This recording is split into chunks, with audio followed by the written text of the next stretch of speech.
Good morning. In today's headlines, latest updates on the Israel-Hamas war as it enters its fourth day. Find out how the U.S. is responding. House Republicans are racing to pick a new speaker. Can they choose a speaker in time to send aid to Israel? Who is backing Hamas? Are Iran and Hezbollah ready to join the battle as Hamas leaders claim? We bring in an expert to give us the details. President Biden and Special Counsel Robert Hurd wrapped up a two-day interview about classified documents. We have the latest on the investigation. San Francisco police shoot a driver who plowed into the lobby of the Chinese consulate. We have the details. Hamas terrorists have taken civilian hostages in Israel. A desperate mother pleads for the safe return of her daughter.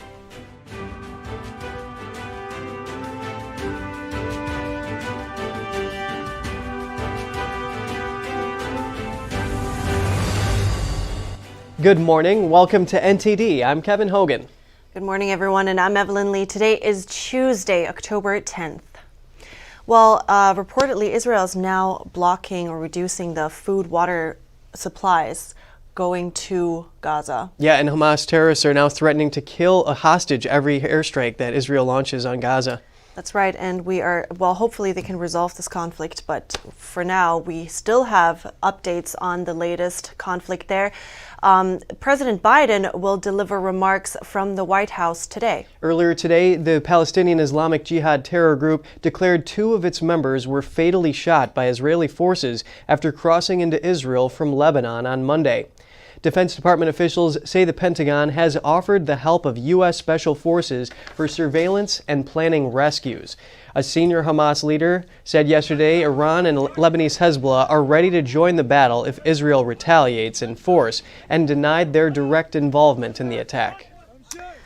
Israel has imposed what it calls a complete siege of the Gaza Strip with a land, air, and sea blockade. All food, water, electricity, and fuel to the area has been cut off. Israel says its defense forces have regained control over all of its communities, with fighting along the Gaza border. The IDF has brought up 300,000 reserve troops in preparation for a ground war in the Gaza Strip. The attack has killed at least 11 U.S. citizens. It's an estimated 150 Israelis that have been kidnapped, most of them civilians. Hamas has warned it will kill a hostage every time Israel bombs civilian homes in Gaza without warning. A Hamas spokesperson said the executions would be broadcast live. And for more on this, to dive in deeper, we're bringing in Dor Levinter live right outside of Tel Aviv. So good to see you, Dor. Yeah, good to see you. So what are the updates overnight? What can you tell us?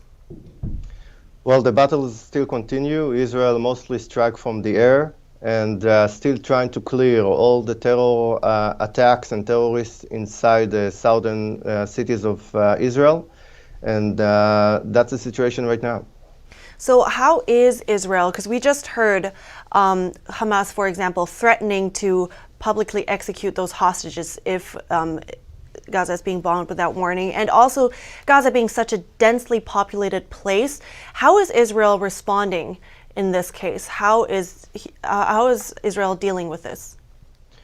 Okay, so Israel cannot negotiate on hostages. There is no one to negotiate with. Right now, Israel is trying to push Hamas to hurt Hamas as much as possible. In a few days, we would probably see a ground attack too, getting inside Gaza. But there is no real negotiation until Hamas, from Israel's perspective, will beg to do negotiation on those hostages. There is nothing really to do here. And so before that, Israel is just warning before they launch any attack?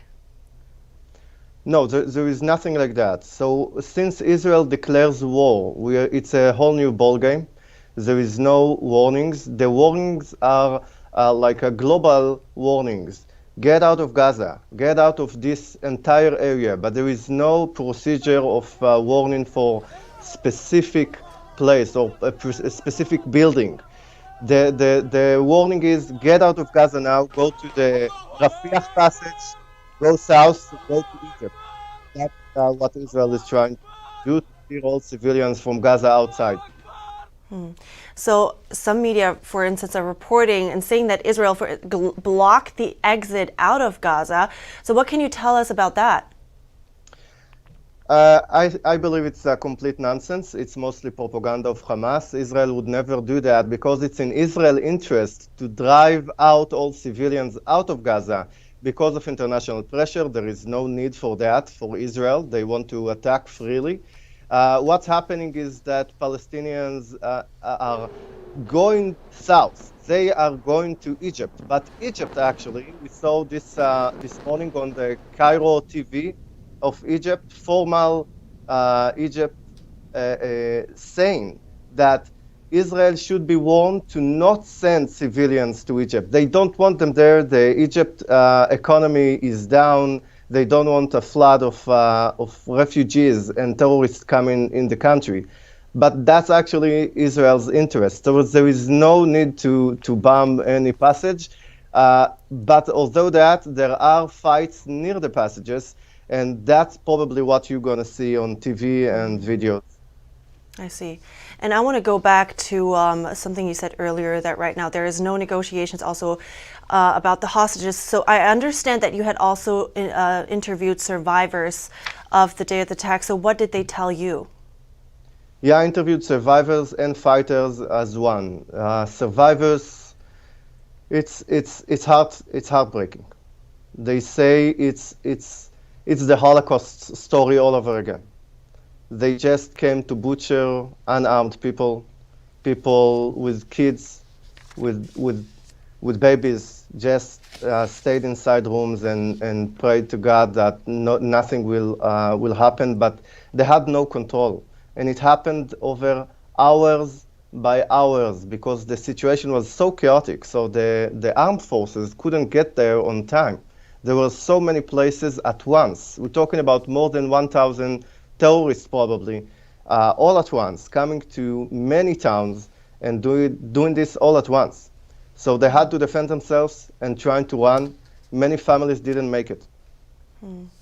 Well, really heartbreaking stories from both sides. So thank you so much, Dor Leventer, for bringing us these stories. Thank you. It's been 3 days since a brutal assault was launched on Israel by the Hamas terror group, with at least 11 Americans now confirmed dead in the attack. NTD's Daniel Monahan takes a look at the U.S. response and the reactions of lawmakers. President Biden says the American people stand shoulder to shoulder with Israelis. We'll make sure that they have the help their citizens need and they can continue to defend themselves. Biden issued a statement on Monday saying at least 11 American citizens were among those killed in the brutal terror attack, and that more are likely being held hostage by the Hamas terror group. One of the Americans murdered was Deborah Matthias. She was shot and killed by Hamas terrorists while shielding her teenage son from their bullets. Her husband was also killed. National Security Council spokesperson John Kirby said on Monday that military assistance is on the way to Israel. He did not specify what kind of equipment was being sent. A senior Defense Department official addressed their capacity to expand production and pay for such munitions. We need additional support from Congress, so I hope we'll see that soon. A new House Speaker could help that along. One candidate, Representative Steve Scalise, addressed U.S. support for Israel on Monday. This is a dangerous world right now. Let me say it again. We stand strongly with Israel. Scalise is competing against House Judiciary Committee Chairman Jim Jordan. Here's Jordan on Fox News. We need to give Israel the time, the space, the resources so that they can win and win decisively and send a message to these evil people who did this. Senator Marsha Blackburn is calling on President Biden to freeze the $6 billion ransom payment to Iran immediately, speaking on Fox News. Iran has been instrumental in playing a role in coaching and directing and giving the green light to Hamas to carry this out. U.S. Defense Secretary Lloyd Austin said Sunday he ordered the Ford Carrier Strike Group to sail to the eastern Mediterranean to be ready to assist Israel. It is the Navy's newest and most advanced aircraft carrier. Its approximately 5,000 sailors and deck of warplanes will be accompanied by cruisers and destroyers in a show of force. The Israeli military says such naval deployments close to Israel may stave off any regional escalation.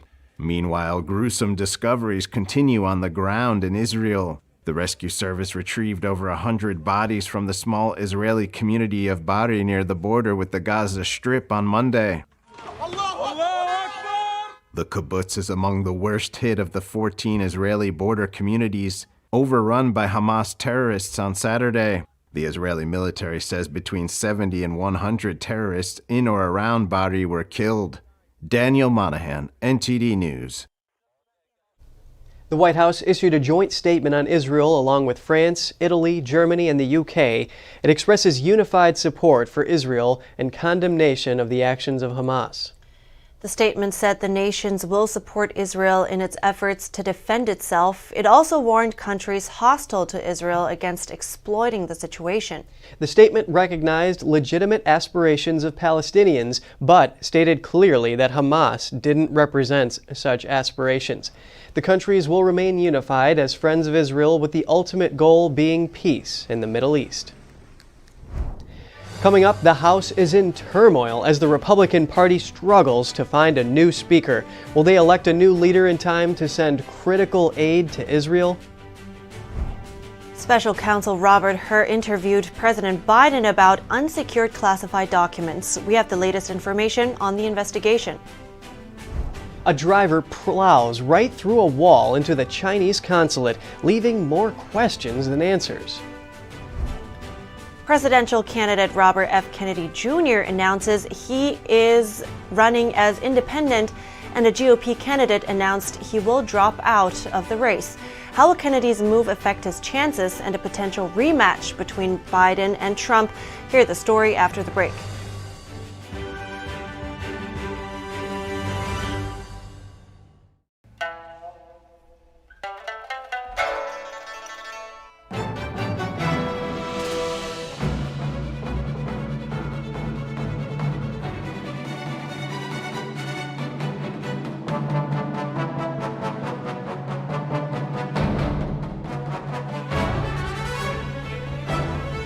Shen Yun Symphony Orchestra, coming to Lincoln Center, David Geffen Hall, October 22nd. Tickets at shenyunsymphony.com. This is my country, Myanmar.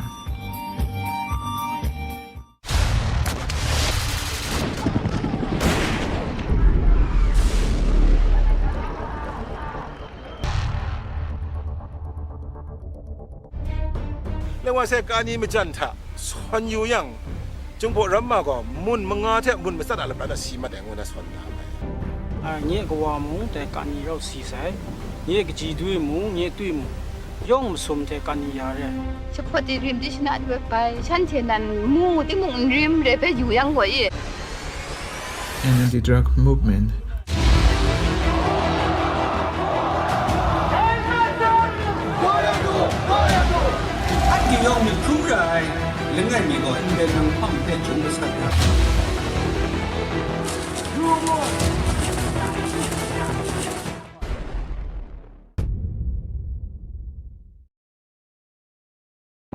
I went to Dr. Benatti and he went ahead and looked at my pictures. He told me, you have pain here, you have pain here. And I was like, yeah, absolutely.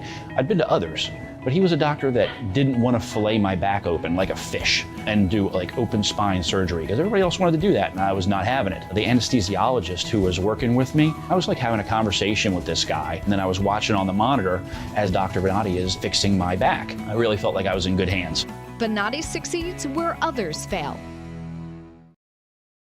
It's just clear as day. The media, whether it's broadcast, cable, or print media, has become extremely biased. And I started looking online for alternative ways to get information. And I saw an ad for a free trial. And I looked at it and I said, Epoch Times. I mean, come on, this is end of days type of stuff. I mean, what are they going to be talking about here? And I said, well, it's a free trial. Let me dig in. Is it giving me both sides? Is it giving me an objective point of view here? I have looked for opportunities to see where they might be biased, and I don't find it. It has given me a level of trust in media that I didn't think I'd ever get back. I love the Epoch Times because it has renewed my faith in the idea that a reliable, responsible, non-biased source of information is available. And I can say that I love it because of that.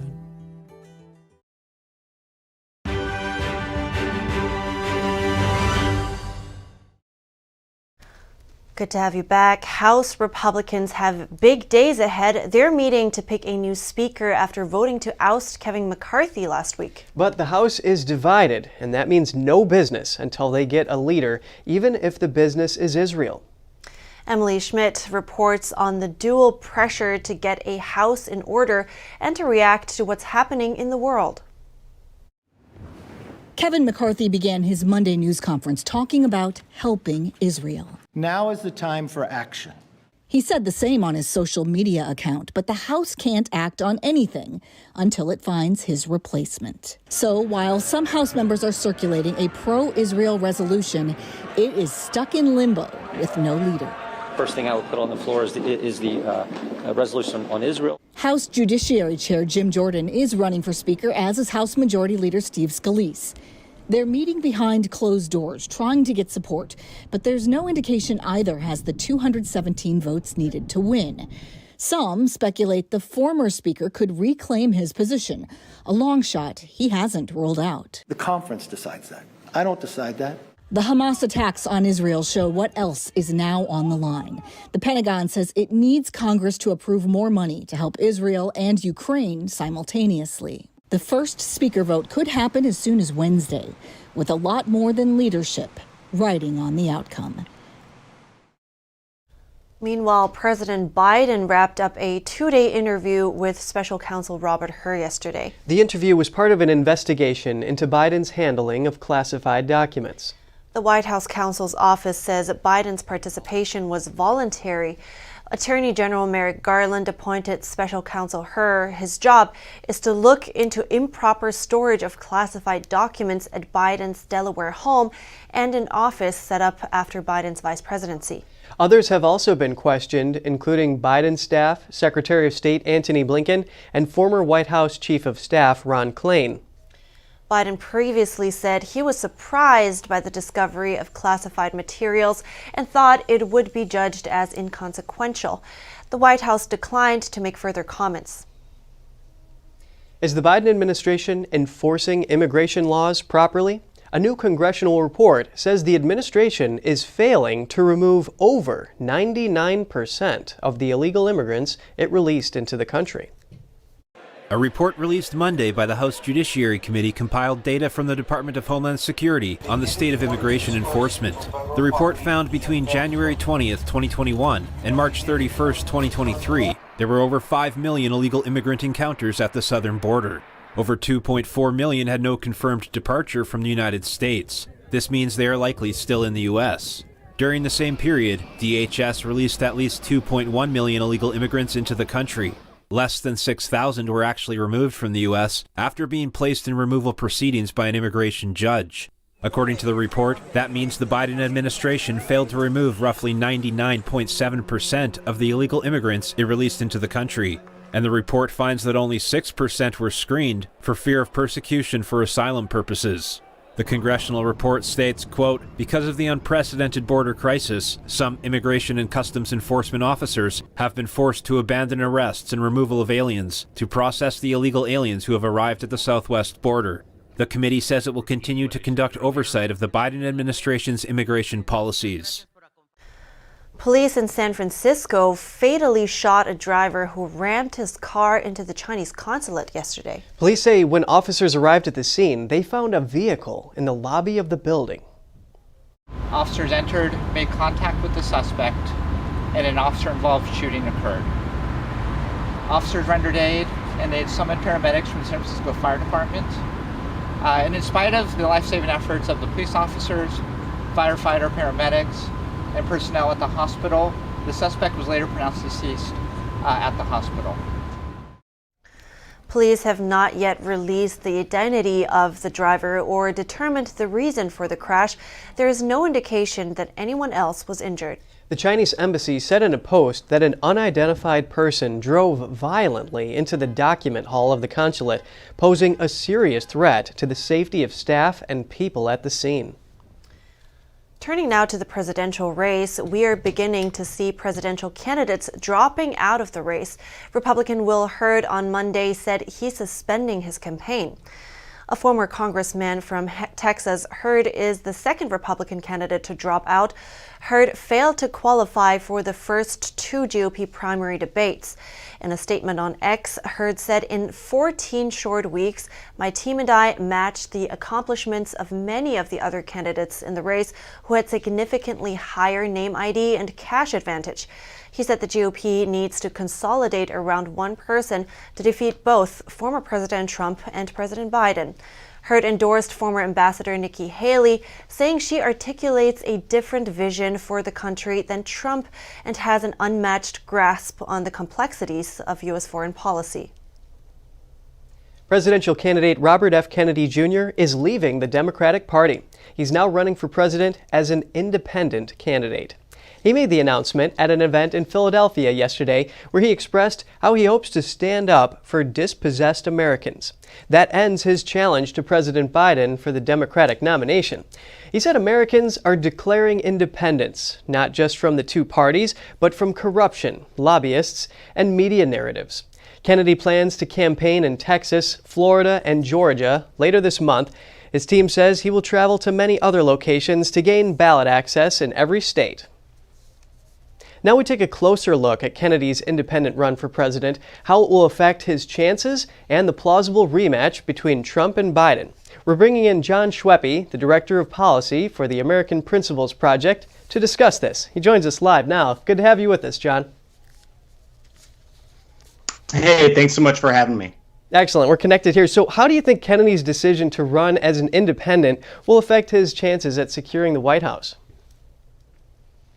Well, it's definitely going to be a lot more difficult as an independent, simply because you don't have the party infrastructure. Ballot access is going to be much more difficult. But, ultimately, he didn't really have a choice. The Democratic Party didn't really give him a fair shake, despite the fact that he was polling at about 20% among Democrat voters. The party infrastructure did not want to put Biden in that position, so there were no debates, no official primary, and so he really had no choice, and so that's why he's going with this independent run. You talk about him getting his name on the ballot in all 50 states. Do you think he'll have a challenge doing that?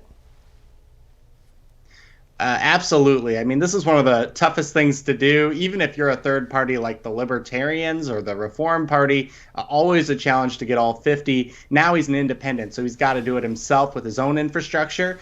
And the reality is that most likely the Democratic Party, but even the Republican Party, may try to limit his access in those states as well by filing challenges and all sorts of things. So, depending on the state, some are easier than others, but it's going to be a real challenge. And my guess is that he will not be able to access all 50. He'll only be playing in a few dozen states. He does have his work cut out for him there. So if Trump and Biden do secure each of their party's nomination, how will Kennedy's run as a third-party candidate affect their chances? It's going to be fascinating. Polls so far have kind of shown it's been a wash. He seems to take voters from both Trump and Biden, but he is polling in the teens. So we'll see on that. I think it's prognostication this early is always silly, but I think he's going to be a force. The reality is he's a populist candidate who appeals to voters who feel like they've been disenfranchised by both parties, and because of that, he's going to have a real shot at playing spoiler next November. Yeah, and Democrat strategist Brad Brannan, he said that Kennedy's anti-vaccine rhetoric could plausibly make him take as much votes away from Trump as he does from Biden. So now Kennedy spoke of a new declaration of independence, as we mentioned. Will this appeal to voters more or less than the MAGA slogan by Trump and Biden's message of battling for the soul of the nation? I think this is something that third-party and independent candidates always run on, and you have to be honest about the results, right? We had Ross Perot in 1992, who was kind of a special instance where a lot of Republicans abandoned George H.W. Bush at the time. But typically third parties don't do that well in this country. We do kind of have this head-to-head between Republicans and Democrats. And so my guess is that even though I think he'll be formidable, ultimately it's not going to be, more than 6-7% at the most. And so it's going to be hard for him to really win. But I think he's going to affect these races. I mean, we saw between Biden and Trump how close this election was last go around, and we're going to get the rematch. So we can anticipate another, late election night and I guess, long election week. And Kennedy's obviously going to play a role in that. Yeah, and it is partly surprising given his family's long-standing ties to the Democrat Party, but we'll see how this plays out. John, it was great talking with you. John Schweppe, the director of the Policy of American Principles Project, thank you. Thanks for having me. Still to come, a senior Hamas leader denies Iran and Hezbollah's direct involvement in its attack, but says they are ready to join its battle if Israel retaliates in force. Who is providing funding and backing for Hamas, and what will happen in Gaza next? We bring in an expert to tackle those questions and more.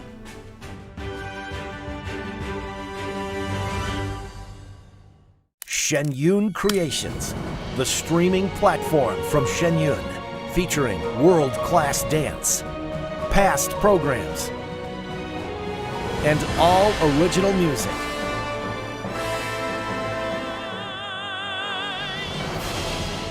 Masterclasses, behind the scenes, comedy, and more.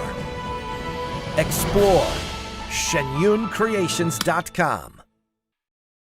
Anyone who's ever sold a home can tell you it is really hard. That's why who you work with matters. Together with Homelight, we've helped thousands of people sell faster and for the best price. Life doesn't always give you time to change the outcome. Prediabetes does. With early diagnosis, prediabetes can be reversed. Take the 1-minute prediabetes risk test today. Go to doihaveprediabetes.org.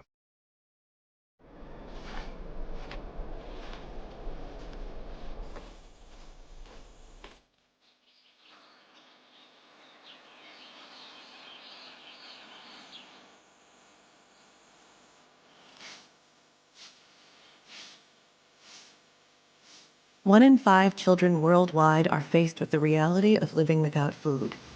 No family dinners, no special treats, no full bellies. All around the world, parents are struggling to feed their children. Toddlers are suffering from acute malnutrition, which stunts their growth. Kids are forced to drop out of school so they can help support their families. COVID, conflict, inflation, and climate have ignited the worst famine in our lifetime. And we're fed up. Fed up with the fact that hunger robs children of their childhood. Fed up with the lack of progress. Fed up with the injustice. Help us brighten the lives of children all over the world by visiting getfedupnow.org. For as little as $10 a month, you can join Save the Children as we support children and families in desperate need of our help. Now is the time to get fed up and give back. When you join the cause, your $10 monthly donation can help communities in need of life-saving treatments and nutrients. Prevent children from dropping out of school. Support our work with communities and governments to help children go from short-term surviving to long-term thriving.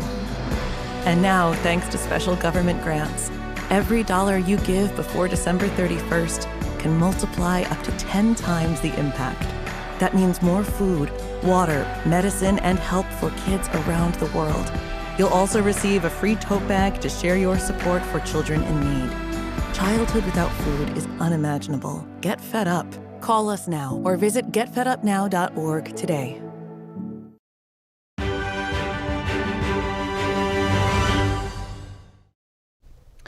Welcome back. Israel has declared war to annihilate Hamas in response to its brutal terror attack. But what exactly is Hamas? NTD's Daniel Monahan has some background information on the terrorist organization. Hamas carried out an unprecedented attack on Saturday, launching rockets into Israel and invading it, killing men, women, and children, raping women, and taking hostages. Prime Minister Benjamin Netanyahu vowed vengeance. But though Israel didn't start this war, Israel will finish it. Netanyahu promised to find Hamas in all the places it hides and turn them into ruins. But what is Hamas? Hamas has been designated a terrorist organization by countries around the world, including the US, the EU, the United Kingdom, Australia, and Canada. It was created by Ahmed Yassin and 6 other Muslims in 1987. It is an offshoot of the Muslim Brotherhood, an extremist organization that has expressed hostility towards Israel and the West. Hamas stands for Islamic Resistance Movement.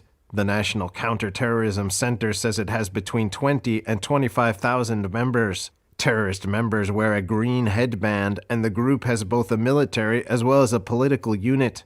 Hamas's charter calls for the Jewish state to be wiped off the map. Hamas took power in Gaza in 2006 after winning an election that has been contested for its lack of integrity. The terror group is known for using civilian centers in Gaza, including hospitals and schools, to launch rockets into Israel. It also uses civilians as human shields when targeted by Israeli forces. Hamas is known to receive financial and other support from Iran, a state sponsor of terrorism. The Wall Street Journal also reported on October 8th that Iran helped Hamas plan the attacks and gave it the green light to execute them. According to a Foundation for Defense of Democracy's report, Iran has built a network of at least 19 armed groups on Israel's borders. The biggest ones are Hamas and Islamic Jihad, based in Gaza, and Hezbollah, based in Lebanon. These groups and others receive funding, training, and weapons from Iran's Islamic Revolutionary Guard Corps. Qatar is also accused of being a major supporter of Hamas, and that's where Hamas's leader, Ismail Haniyeh, currently resides. Qatar denies these allegations. Daniel Monahan, NTD News. Concerns over a two-front war for Israel are on the rise. Iran-backed Hezbollah crossed the Lebanon-Israel border to the north and staged an attack on Israel. One Israeli officer was killed and more soldiers wounded in the cross-border raid Sunday. Israel responded with shelling into southern Lebanon, killing at least 3 Hezbollah members yesterday. Hezbollah used missiles and mortars to target 2 Israeli command centers in northern Israel, making direct hits, according to state media. Hezbollah said the attacks were in response to fighters killed by Israel's shelling. And next, we're taking a look at Israel's first line of defense against terrorist groups, the Iron Dome, with a past success rate over 90%. Analysts say it saved countless civilian lives over the last decade. NTD's Jeremy Sandberg explains how the Iron Dome works. The Iron Dome targets short-range unguided rockets that remain at low altitudes, the type often fired by Hamas terrorists. The missile defense system developed by Rafael Advanced Defense Systems is equipped with 3 to 4 maneuverable launchers that fire interceptor-to-mirror missiles. The system is mobile and can be set up in just a few hours on ships or land. Strategic placement provides a defense barrier for up to 60 square miles of Israel's populated areas. So how's it work? The system's radar detects incoming rockets within 2.5 to 43 miles. It then uses a command and control system to quickly calculate the projectile's path. The control center looks at the predicted location of impact and checks for populated areas. Rockets posing the greatest threat are prioritized when multiple targets are detected. According to Raytheon and the Center for Strategic and International Studies, 10 land-based Iron Dome batteries are deployed across Israel. Operating costs can add up during wartime, with each missile costing around $40,000. Israel's multi-tier air defense also includes David's Sling for medium-range rockets and ballistic missiles, and the Arrow to intercept long-range missile attacks. The U.S. government has spent over $1.5 billion on the Iron Dome program and related research. The Center for Strategic and International Studies says over half of the system's components are currently manufactured in the U.S. Israel is expected to request additional interceptors, among other military assistance from Washington, after the recent terrorist attack. Jeremy Sandberg, NTD News. As the majority of Congress continues to express bipartisan support for Israel, members of the Progressive Left Squad are calling for restraint. Representatives Cori Bush and Rashida Tlaib blamed U.S. military aid for playing a part in the conflict and called to end U.S. support. Some world leaders have also called for restraint from both sides. NTD's Tiffany Meyer spoke with the managing director of the Coalition for Jewish Values, who said restraint is exactly the wrong response. Take a look. Restraint is how you lose wars. Nobody called for restraint with Ukraine. Rabbi Yaakov Menken, managing director of the Coalition for Jewish Values, says restraint from Israel against the Hamas terrorist group endangers the entire region and impacts Jews worldwide. He rebuffed calls for Israel to show restraint and any declarations of support for Hamas. They act like they're saying a neutral diplomatic thing, that both sides should exercise restraint. Of course, they only do this after the catastrophic terror atrocity, whatever that might be, which in this case amounts to the largest massacre of Jews since the Nazi Holocaust.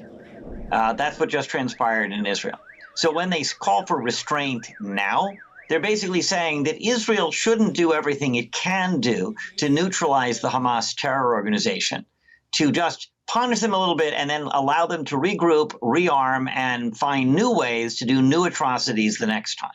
Menken says it's been proven Hamas cannot coexist beside Israel and has genocide in its charter. What just happened is Israel's 9/11, though when you consider that it is a country of only 9 million people as compared to the 330 million people in the United States, it's as if 40,000 Americans had died. I mean, that is the proportion of the tragedy, that literally almost everyone in Israel knows somebody who was murdered just a few days ago. And as a result of that, you don't have a society anymore that is willing to put up with this delusional pipe dream of living side by side with Hamas, the terror organization, and its Palestinian Authority cheering section. The rabbi says groups supporting Hamas that claim Israel has forced Palestinians to live in an open-air prison for over 2 decades are either uneducated on Middle Eastern history or deliberately lying.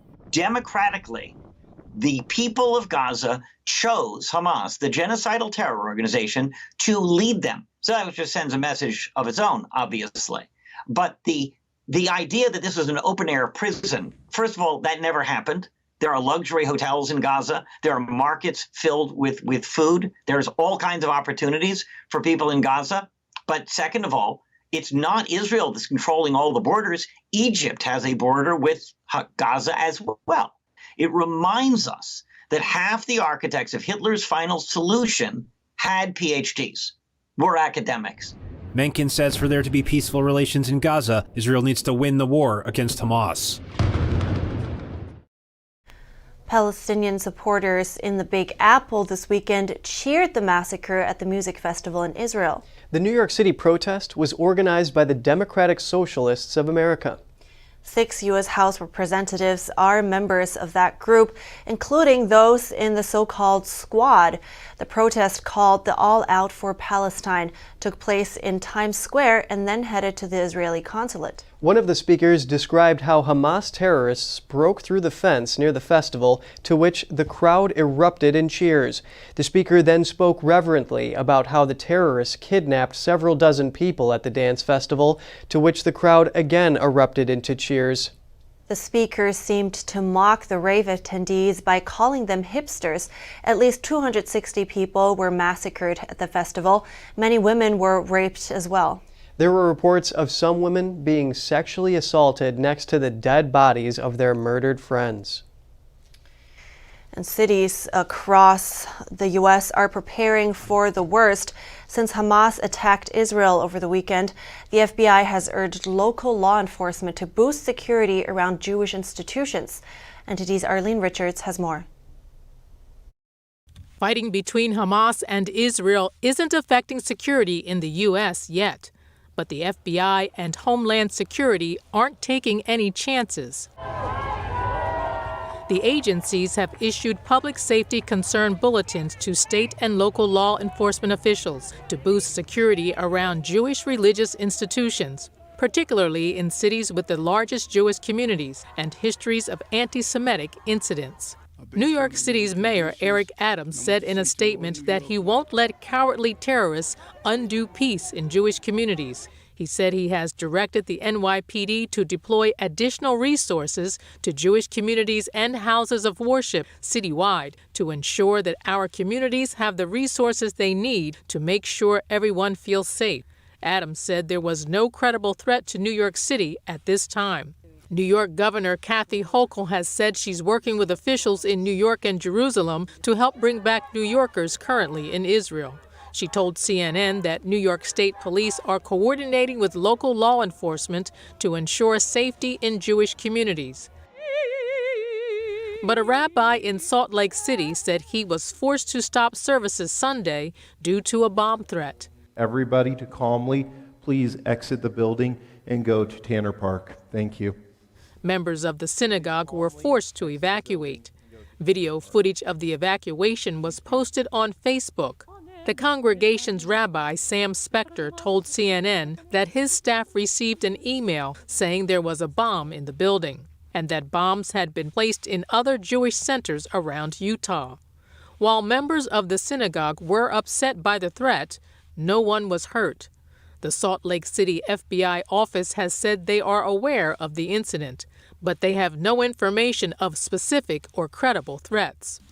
Some Jewish organizations are taking their own precautions. The Jewish Federation, which represents over 350 communities across North America, said in an email that they have the largest campaign in history to secure all of their communities.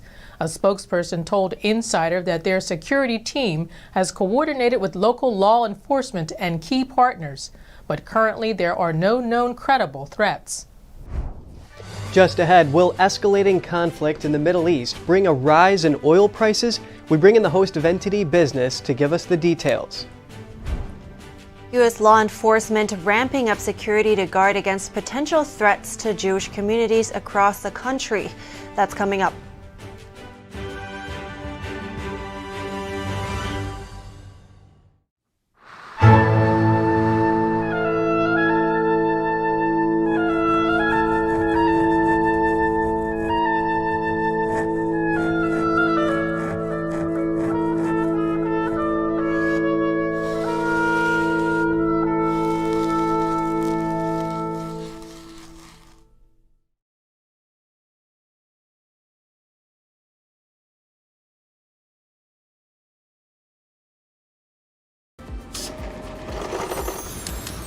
My employees and I are excited to announce it's our 20th anniversary, and to celebrate, we're bringing you a limited edition MyPillow. The Giza Elegance MyPillow is made with the most amazing cotton, 2-inch pipe gusset, comes in 4 custom loft levels, and it's machine washable and dryable. When I got MyPillow, I'm asleep almost immediately. I stay asleep at night and I wake up more well-rested in the morning. My patented fill adjusts to your exact individual needs and helps keep your neck supported and aligned. That's why we've been around for 20 years, because MyPillow works. Go to mypillow.com or call the number on your screen. Use your promo code to get your limited edition 20th anniversary MyPillow queen size. Retails for $69.98, now only $19.98. That's right, only $19.98. With my 60-day money-back guarantee, you have nothing to lose. Sleep well, America!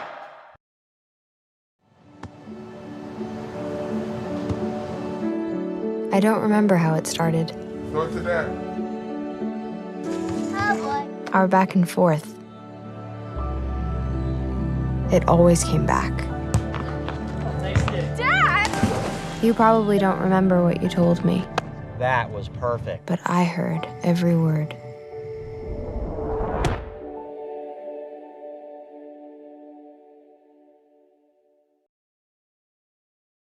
I'm Richard Karn, and I love my hose. It ain't those old hoses. This is my hose. The new Pocket Hose Copper Bullet, now infused with real copper, so your water is always clean and lead-free. Just turn on the water and watch your hose grow and grow. And when you turn off the water, away it goes. Our new inner tube uses 3 layers of high-strength latex on the inside. Then it's wrapped in a new polymer filament jacket, 3 times stronger than the other hoses. And I love the oversized, easy-to-grip fittings. Get the super light 25-foot Pocket Hose Copper Bullet today for only $29.99. But wait, call now and get our Turbo Shot adjustable nozzle, absolutely free. This is an exclusive advanced release of our 2024 edition Pocket Hose. Order now. Call 1-800-617-2364 or visit copperbullethose.com. So call 1-800-617-2364 now.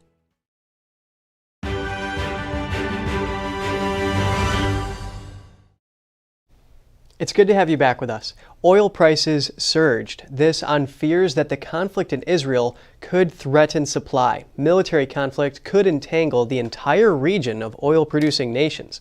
Here with us live is NTD Business host Don Ma. Don, good morning. Good morning, Kevin. Good morning, Evelyn. How are you guys doing this morning? Doing good. It's good to see you. Yeah, great to see you as always. So how much have oil prices risen? So, Kevin, oil prices surged 4% on Monday. It's crude oil prices sitting at around $86 per barrel right now. But, Kevin, you know, you really hit the nail on the head here that indeed when it comes to whether major oil-producing countries will become involved in this conflict is key to whether oil prices will surge, you know. And this is how investors feel at the moment here, because oil supply is really the only thing of consequence in this conflict when it comes to whether it will impact the U.S. In the economic front. And this is proven, you know, by the stock market yesterday. Wall Street's major indexes actually closed higher. And what that means is investors are much more focused on U.S.-centric matters, like, for example, actions from the Federal Reserve and what they might do. But Kevin, right now, the impact on supply and demand is pretty much zero so far with what we've seen with the war. You know, really, the surge in price that we're seeing right now is simply a result, you know, of investors worried of a potential of a shock to supply. So, you know, nothing happening right now as of what we've seen. So when you are saying, well, I guess that let's hope nothing else will happen, but when you're saying right now none of these countries are involved in the war, thankfully, which countries are you keeping your eyes on right now? So, you know, Evelyn, one of the risks here for oil prices is between tensions with Israel and Iran. And it's important how that plays out, because analysts are saying if a clear link to Iran is found in terms of the attack in Israel, you know, it's possible that some kind of intervention by the United States could happen, and we can't rule that fact out. And you know, if that happens, that would likely entail in tighter enforcement of existing sanctions on Iran's oil exports. And you know, if Washington decides to do that, the sanctions with the current flows to the oil market might be compromised. The global oil market, that is. And you know, airlines have canceled or cut back on flights because of that. I've mentioned this yesterday as well. So, you know, the impact here is really, I think personally, whether Iran will be involved and whether the U.S. will put sanctions on Iran. So Don, now that we have you here, just give us some insight. So if the investors have these fears, what do they do? Do they buy? Do they sell the oil?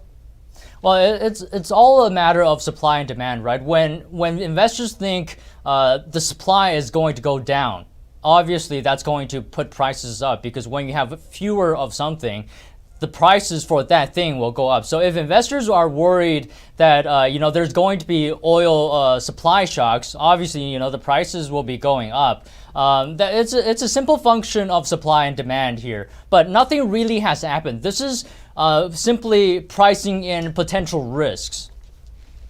Yeah, and Don, this is very important to point out, because the oil price spike that we saw after the invasion of Ukraine by Russia, that did involve oil-producing countries. But here in this Israel conflict, is at least so far, Iran, Saudi Arabia are not involved. And of course, that region does contain this oil choke point, the Strait of Hormuz. So hopefully all those things remain intact and aren't caught up in this conflict, because we don't want to have to pay more at the pump here.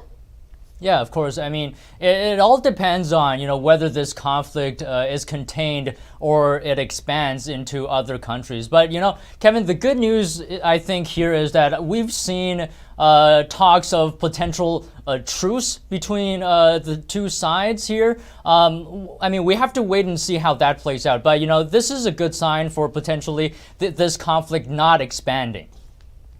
Thank you for that good news, Don. That's very reassuring. Hopefully that does become a reality. Yes. Thank you, Don Ma, host of NTD Business. Yeah, thank you as always. And now we are heading to the UK next to Malcolm Hudson for some short headlines from around the world. Good morning from the UK, Evelyn and Kevin. Australian police said they were investigating a pro-Palestinian protest outside the Sydney Opera House. It came after footage emerged of some attendees appearing to chant anti-Semitic slogans at the demonstration. Prime Minister Anthony Albanese called the reports horrific. The Kremlin rejects Ukrainian President Volodymyr Zelensky's claim that Russia wants to exploit the crisis in Israel following Saturday's attacks by Hamas. Zelensky said yesterday it's in Russia's interest to stoke war in the Middle East to weaken global unity.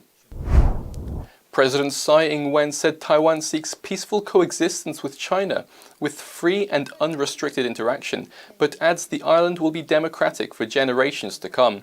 It was Tsai's last National Day speech, as she cannot stand again as president at elections in January. She has repeatedly offered talks with China, which has rejected them as it views her as a separatist. The Netherlands and Canada took Syria's government to the United Nations highest court. They accused Damascus of massive human rights violations against its own people.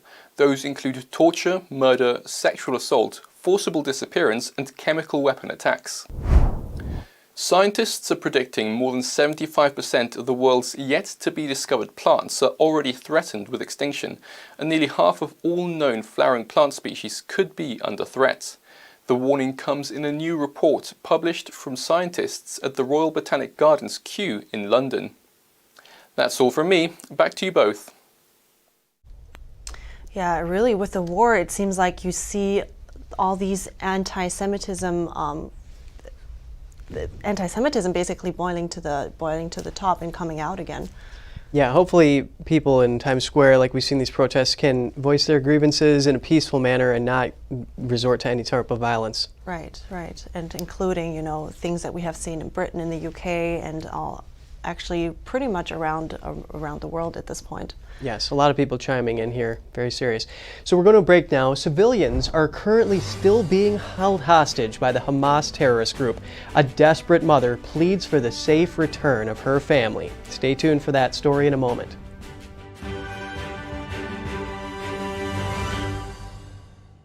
Freedom is not free, and neither is the truth. In order to bring you the facts, our reporters are out there on the front lines getting the true story. Some of them served 10 years of prison in China.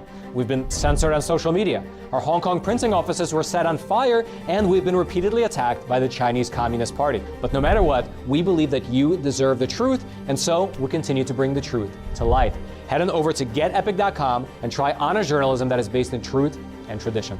We'd love to have you on board. Y'all know me. Every day I'm hustling. I'm grinding and making deals because a girl loves her bling. But the one thing I don't have to hustle for is paying for expensive car repairs, thanks to CarShield. Plans through CarShield can protect up to 6,000 parts and systems in your car, including the engine, transmission, air conditioner, entertainment system, and more. That's right. CarShield administrators get cover repairs paid on the most expensive parts of your car, all for one low monthly rate that never goes up, for as long as you cover your car. That's their price lock guarantee. I want to keep my car on the road as long as possible, and CarShield Administrators helps me do that. I trust CarShield Administrators because they paid my claim. Being an essential worker and a mom of 3, finances can be very tight at times. If it wasn't for CarShield, I wouldn't have my car. And with their best coverage ever, CarShield Administrators go the extra mile, including car rental options. You'll also get 24/7 coast-to-coast roadside assistance for flat or damaged tires, lockouts, dead batteries, and courtesy towing, all at no additional cost to you. That's right. You don't need to do any hustling for these extras. They're all included. The cost will break down, there's no doubt about it. That's just the way it is. I got stuck with high repair bills before. That's why I called CarShield. Nobody likes expensive car repair bills. That's why you have to call CarShield before you break down. Darlings, if you want to be smart and get those car repairs paid, then call CarShield now. Leave the hustling to the professionals. Pick up that phone right now before your car breaks down.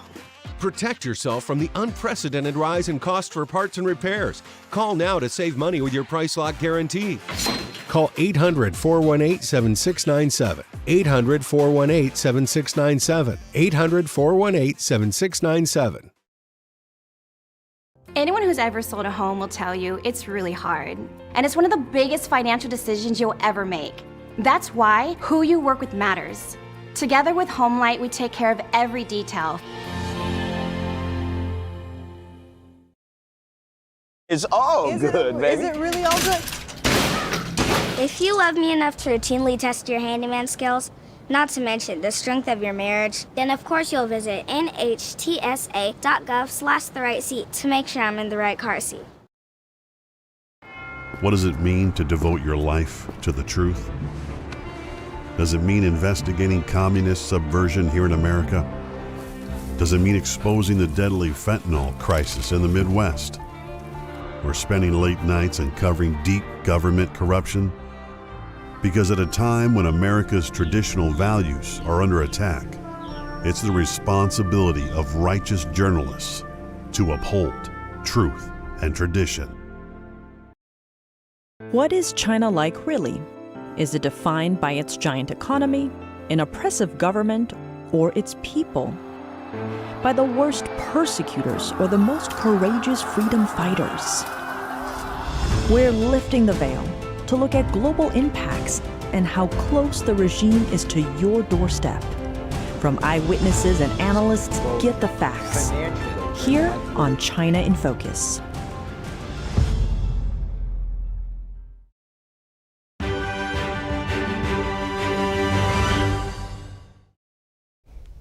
Welcome back. We are continuing with coverage of Israel's war with Hamas. In the wake of the Hamas attacks in Israel, many Americans have been reported missing and may be hostages.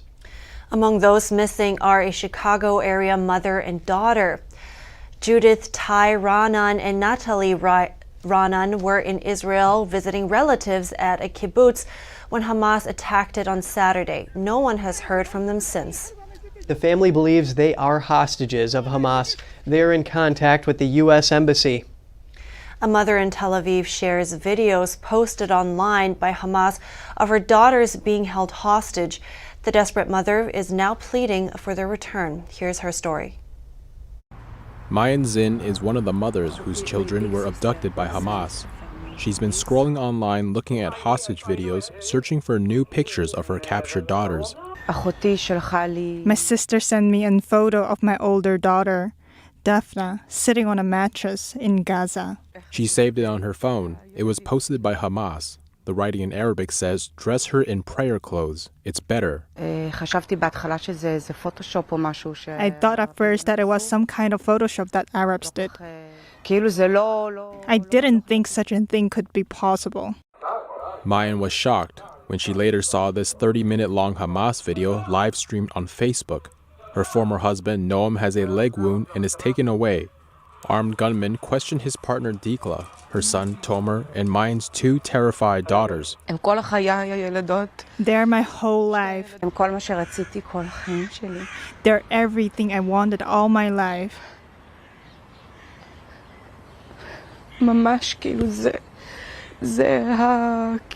This is my existence, to be a mother. It's all I wanted. I didn't want to be rich. I didn't want to be married. I didn't want anything. I wanted to be a mom. Mayan has given DNA samples to authorities, but has heard nothing since then. She is desperate and just wants her daughters and all of the hostages returned. I hope my daughters are watching this and I'm sending them a hug.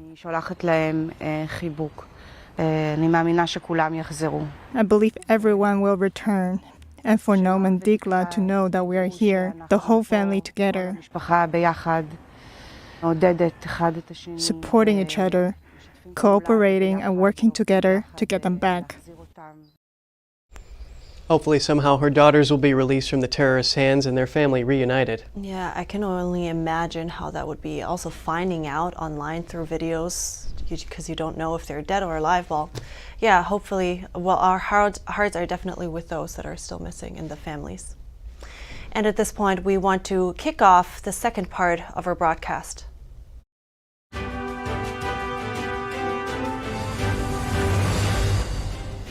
The latest updates on the Israel-Hamas war, we look at the U.S. response and we hear from a reporter on the ground in Israel. At least 11 Americans are confirmed dead in the Hamas terror attack in Israel. We examine the U.S. response and the reactions of those in power. The U.S. plans to send aid to Israel for their war against Hamas. We bring in an expert to help unpack the details. The House is in turmoil as the Republican Party struggles to find a new speaker. Will they elect a new leader in time to send critical aid to Israel? Pumpkin enthusiasts gather for the annual Safeway World Championship Pumpkin Weigh-Off as contestants attempt to break the record for world's heaviest pumpkin.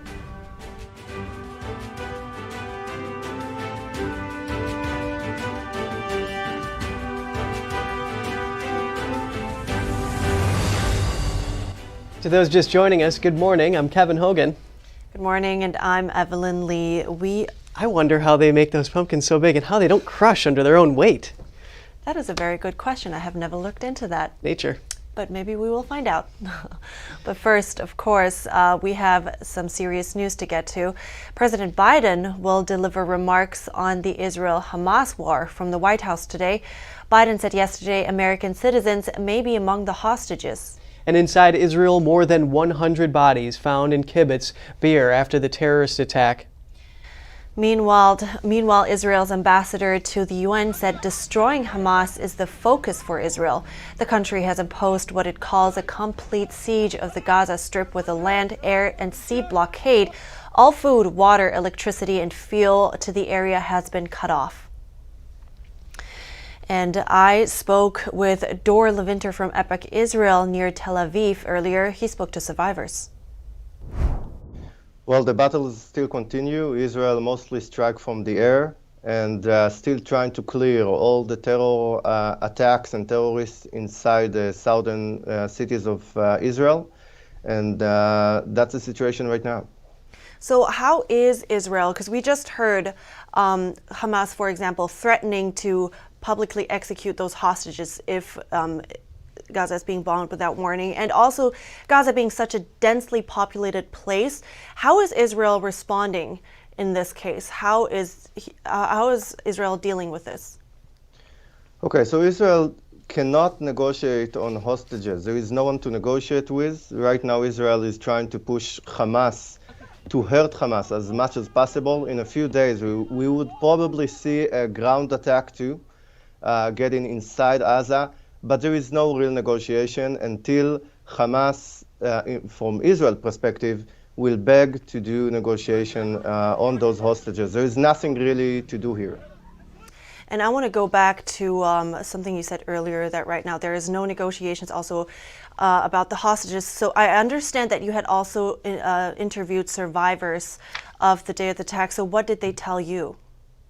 Yeah, I interviewed survivors and fighters as one. Survivors, it's heartbreaking. They say it's the Holocaust story all over again. They just came to butcher unarmed people with kids, with babies, just stayed inside rooms and prayed to God that nothing will happen. But they had no control. And it happened over hours by hours because the situation was so chaotic. So the armed forces couldn't get there on time. There were so many places at once. We're talking about more than 1,000 terrorists probably, all at once, coming to many towns and doing this all at once. And next, we're taking a look at Israel's first line of defense against terrorist groups, the Iron Dome. With a past success rate over 90%, analysts say it saved countless civilian lives over the last decade. NTD's Jeremy Sandberg explains how the Iron Dome works. The Iron Dome targets short-range unguided rockets that remain at low altitudes, the type often fired by Hamas terrorists. The missile defense system developed by Rafael Advanced Defense Systems is equipped with 3 to 4 maneuverable launchers that fire interceptor-to-mirror missiles. The system is mobile and can be set up in just a few hours on ships or land. Strategic placement provides a defense barrier for up to 60 square miles of Israel's populated areas. So how's it work? The system's radar detects incoming rockets within 2.5 to 43 miles, and then uses a command and control system to quickly calculate the projectile's path. The control center looks at the predicted location of impact and checks for populated areas. Rockets posing the greatest threat are prioritized when multiple targets are detected. According to Raytheon and the Center for Strategic and International Studies, 10 land-based Iron Dome batteries are deployed across Israel. Operating costs can add up during wartime, with each missile costing around $40,000. Israel's multi-tier air defense also includes David's Sling for medium-range rockets and ballistic missiles, and the Arrow to intercept long-range missile attacks. The U.S. government has spent over $1.5 billion on the Iron Dome program and related research. The Center for Strategic and International Studies says over half of the system's components are currently manufactured in the U.S. Israel is expected to request additional interceptors, among other military assistance from Washington, after the recent terrorist attack. Jeremy Sandberg, NTD News.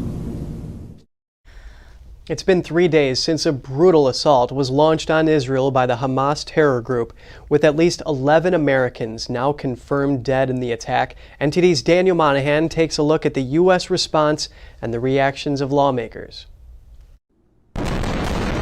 President Biden says the American people stand shoulder to shoulder with Israelis. We'll make sure that they have the help their citizens need and they can continue to defend themselves. Biden issued a statement on Monday saying at least 11 American citizens were among those killed in the brutal terror attack, and that more are likely being held hostage by the Hamas terror group. One of the Americans murdered was Deborah Matthias. She was shot and killed by Hamas terrorists while shielding her teenage son from their bullets. Her husband was also killed. National Security Council spokesperson John Kirby said on Monday that military assistance is on the way to Israel. He did not specify what kind of equipment was being sent. A senior Defense Department official addressed their capacity to expand production and pay for such munitions. We need additional support from Congress, so I hope we'll see that soon. A new House Speaker could help that along. One candidate, Representative Steve Scalise, addressed U.S. support for Israel on Monday. This is a dangerous world right now. Let me say it again. We stand strongly with Israel. Scalise is competing against House Judiciary Committee Chairman Jim Jordan. Here's Jordan on Fox News. We need to give Israel the time, the space, the resources so that they can win and win decisively and send a message to these evil people who did this. Senator Marsha Blackburn is calling on President Biden to freeze the $6 billion ransom payment to Iran immediately, speaking on Fox News. Iran has been instrumental in playing a role in coaching and directing and giving the green light to Hamas to carry this out.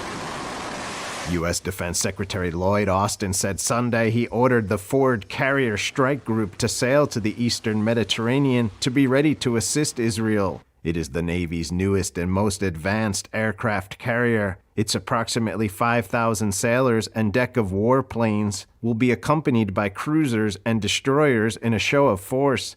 The Israeli military says such naval deployments close to Israel may stave off any regional escalation.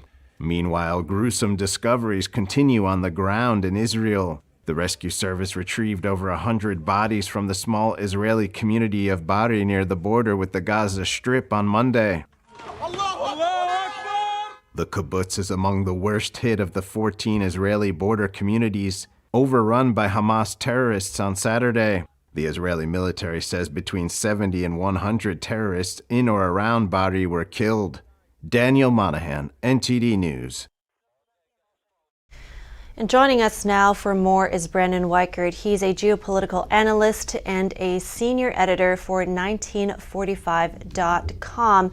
Good morning, and thanks for coming on, Brandon. Now, first, I want to know from you, what do you think is the biggest worry right now for Israel? Well, I think the biggest worry right now is escalation, another round of attacks, probably not from Hamas this time, but from a much bigger threat to the north, the Iranian-backed Hezbollah, which is operating out of Lebanon. And the fear is that they're getting ready to do something. This kind of was an attack by Hamas to distract the Israelis for the bigger attack coming from the north by Hezbollah. As a distraction. So how likely do you think this is? Well, right now there's been reports coming out that there's been infiltration attempts by Hezbollah militants into the northern Israel. It's kind of what Hamas did in the south. The Israelis have been able to stop it. Israel destroyed a military convoy coming from Iran through Iraq into Syria. The concern was that it was a resupply attempt to get more weapons and ammo and maybe even more fighters into Hezbollah's ranks. So it's a concern. Now, they're going to stay focused on Hamas in the south because they're the ones who actually attacked. But the Israelis have got to be concerned that this is part of a larger move, not just something Hamas was doing on its own. Right, and how would Israel be able to handle this multi-front war? And maybe in other words, what help would Israel need from the U.S. in the coming weeks? Well, unfortunately, the U.S. is led currently by a president who's going to probably stay as far away as possible from this crisis. Israel has probably the region's best air force. They could begin launching a blitz into Lebanon. Maybe we've already seen they apparently, like I said, they targeted the convoy in Syria. So they have capabilities in the air to take care of Hezbollah to an extent. But if Hezbollah starts sending large numbers of ballistic missiles, their precision-guided missiles are the real concern.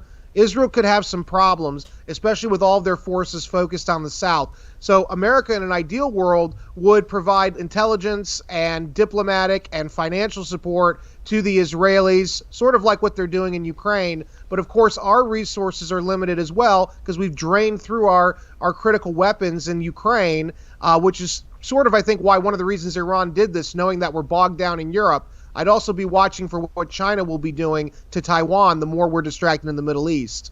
I think that's a very interesting point. They're also tying to China. And speaking of China, because China and Iran, we have been watching how their relationship has been warming up in the recently. So how, on top of that, they've been buying quite a bit of oil, which means the money flow. So how do you see China's role in this? Also considering that the U.S. is currently looking at them as a peacemaker. Yeah, China is not a peacemaker. Remember, a few months ago, the Chinese came in and made this supposed deal between Saudi Arabia and Iran, and started launching attacks and threatening Israel. China is a destabilizing force in the region, and because of this attack by Hamas against Israel, the Saudis last night said that they stand with the Palestinians, which means that that security agreement between Israel and the Saudis has been broken, and now Saudi and Iran are linked through China. And so China is using this to try to push the Americans out, isolate the Israelis, and take over the region at our expense in the United States. I'm sorry, you just cut off just for a couple of seconds when you mentioned something about China and how China was talking to Saudi Arabia or creating some relationship there, so that Saudi Arabia changed their mind about the peace agreement with Israel, if I understood that correctly. Can you please repeat exactly what you meant? Yeah, so basically the Chinese are taking out the Americans of the region by isolating Israel, which is America's strongest partner. They've already gotten Saudi Arabia to sign a peace deal of sorts with Iran. Iran, of course, is China's proxy, and now they're trying to further isolate the Israelis and with this attack, and they're going to try, I think, to fully push the Americans out by going to Israel and saying, hey, we can make peace. All you have to do is turn your back on the Americans and open up your high-tech sector to us, and then we can get the Iranians and their proxies, Hamas and Hezbollah, off your back. And I think Israel is in a very desperate position. Unless the United States acts more fully in support of Israel, they might not have a choice in Israel but to work more closely with China to bring peace. That's a very interesting take on all this. Thank you so much, Brandon Weichert, for your time this morning. Coming up, food waste and poor access to healthy ingredients. These are some threats to food security in the U.S. and worldwide. We speak to an authority on public health and nutrition about what can be done to solve this problem. And in some light news, pumpkin growers gather at the annual Safeway World Championship Pumpkin Weigh-Off. Find out which one of these monster pumpkins takes the title of the world's largest pumpkin when we come back.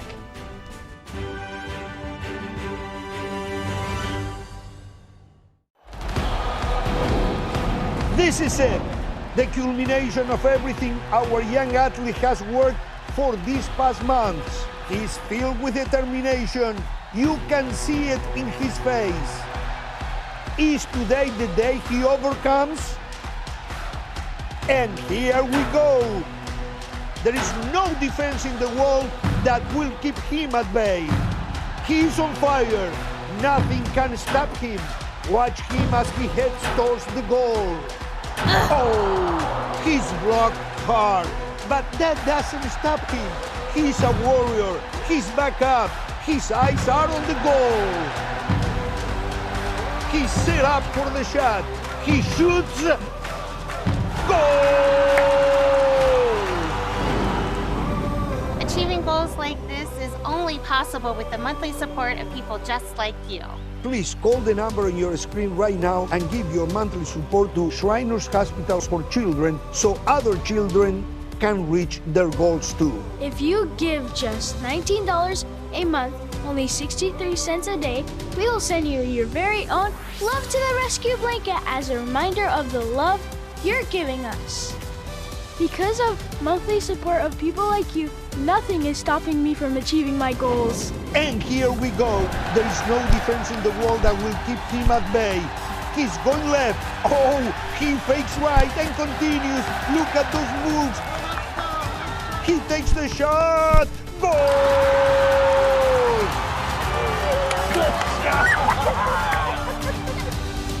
Please call or go online now. If operators are busy, call again or go to loveshriners.org to give right away. Your monthly gift helps kids achieve their goals. Goal! It's all good, baby. Is it really all good? If you love me enough to routinely test your handyman skills, not to mention the strength of your marriage, then of course you'll visit nhtsa.gov/therightseat to make sure I'm in the right car seat. Anyone who's ever sold a home will tell you it's really hard. And it's one of the biggest financial decisions you'll ever make. That's why who you work with matters. Together with HomeLight, we take care of every detail.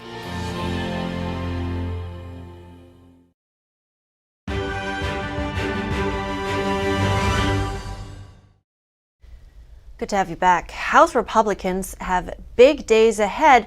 They're meeting to pick a new speaker after voting to oust Kevin McCarthy last week. But the House is divided, and that means no business until they get a leader, even if the business is Israel.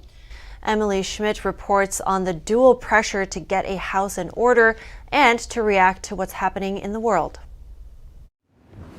Kevin McCarthy began his Monday news conference talking about helping Israel. Now is the time for action. He said the same on his social media account, but the House can't act on anything until it finds his replacement. So while some House members are circulating a pro-Israel resolution, it is stuck in limbo with no leader. First thing I would put on the floor is the resolution on Israel. House Judiciary Chair Jim Jordan is running for Speaker, as is House Majority Leader Steve Scalise. They're meeting behind closed doors, trying to get support, but there's no indication either has the 217 votes needed to win. Some speculate the former speaker could reclaim his position, a long shot he hasn't ruled out. The conference decides that. I don't decide that. The Hamas attacks on Israel show what else is now on the line. The Pentagon says it needs Congress to approve more money to help Israel and Ukraine simultaneously. The first speaker vote could happen as soon as Wednesday, with a lot more than leadership riding on the outcome. Tonight, the House GOP is holding a closed-door forum where they will hear from speaker candidates. And now for a special report on food and the challenges people face accessing it. Worldwide, people are facing shortages of essential ingredients because countries are limiting exports to protect their supplies from threats posed by the Ukraine war and El Nino. Yes, and stateside, New York Senator Kirsten Gillibrand is trying to include a $50 million initiative in the upcoming Farm Bill to improve food security and bring to an end food deserts like the one in the South Bronx. Right now, about 34 million Americans are food insecure, and we're going to hear some solutions to this problem. Take a look. I'm here in the neighborhood of Jamaica in the borough of Queens in New York City, and I'm standing in a swamp. No, not a marsh, a food swamp. It's called that because it's full of unhealthy food sources. Recently, this area reportedly had only one supermarket for every 5 fast food restaurants and 6 corner stores. We're going to learn more about the problem of food insecurity that's impacting New Yorkers and other Americans. Now we speak to Niyati Parekh, Professor of Public Health Nutrition at New York University. Dr. Parekh, thank you for helping us understand this complex and important issue. Thank you so much for having me. So what are the biggest challenges that New York City faces in getting this high-quality food to its residents? So I think that we kind of generally around the world are struggling with this. We have a food system that's pretty broken. The advent of industrial foods has been important for multiple reasons, but it's sort of gone to the other extreme where several people don't have access to fresh produce and fresh foods and kind of rely on getting most of their calories from canned, packaged, and industrial foods. And I think access is a big issue. There's many different domains that we could really improve on. There's tremendous food waste, mostly in the retail and at the consumer level in the United States. And I think that food rescuing efforts is a big area where we can make improvements and make sure that food that actually could go on someone's plate is not being trashed. That's one really important issue here, is that there's about 120 billion pounds of food wasted in the United States. So how do we solve that problem? First, we need some policies that need to be put in place for it. Lots of consumer education is important in this case because there's a lot of food waste in the supermarket, buying foods at home, and a lot of food waste at the home level, restaurant level. Prepared foods are being wasted. A lot of people tend to buy, you have buy one, get one free kind of deals. They stock up on very large portions of multiple products and then it's wasted. That's just an example of what could happen in a supermarket setting.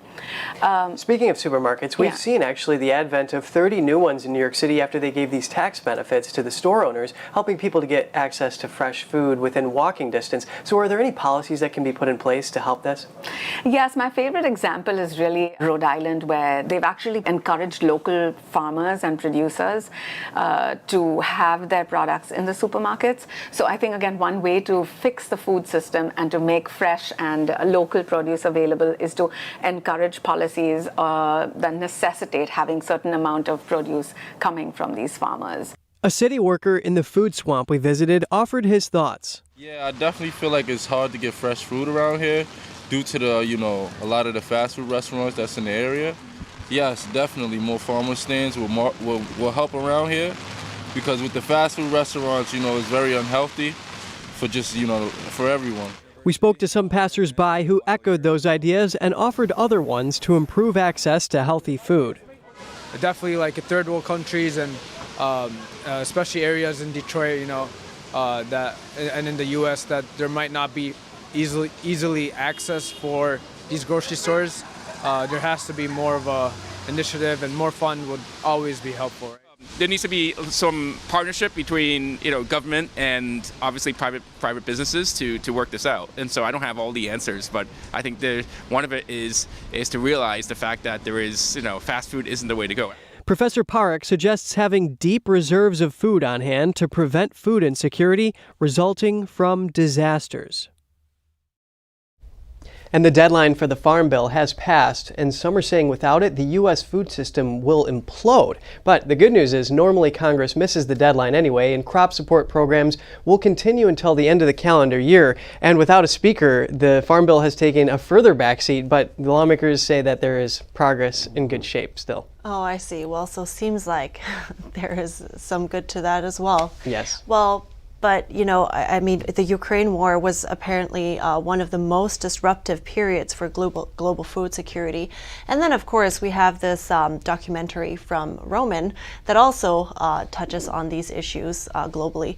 And up until now, really, I think it's even in Germany, the farmers are protesting until now because there were some changes in policy, and they just cannot afford to produce as much, and they're getting in trouble in this regard and keeping to supply the people there with produce. Yes, food supply is so important that all these challenges go addressed. Yeah.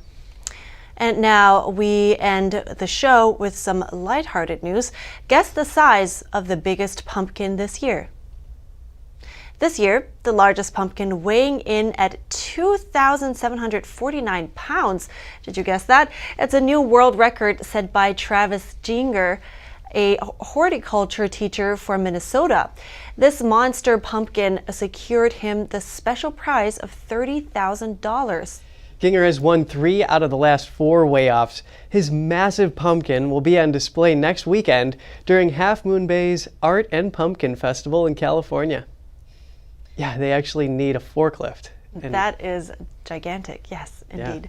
Yeah. And you know what they say, to grow a pumpkin like that, you need a lot of sunlight, can't have any shade, and a lot of space. You need 500 square feet for the vines to grow for each plant. Wow. Yeah. I bet a lot of work went into that. Don't step on any of the vines. You got to give that thing every chance it needs to get that big. Otherwise you will hurt it. Oh, man.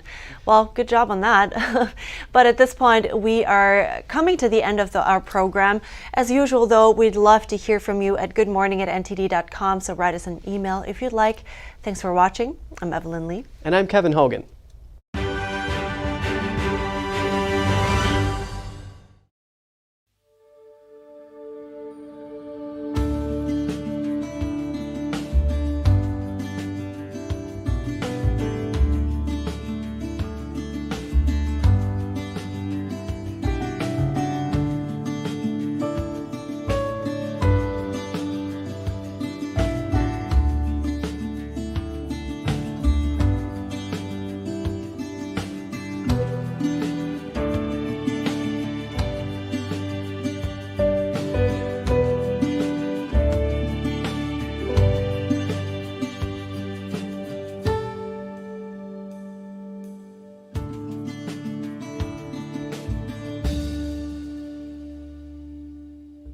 Thanks for watching us on YouTube. Did you know YouTube only keeps selective videos on its platform?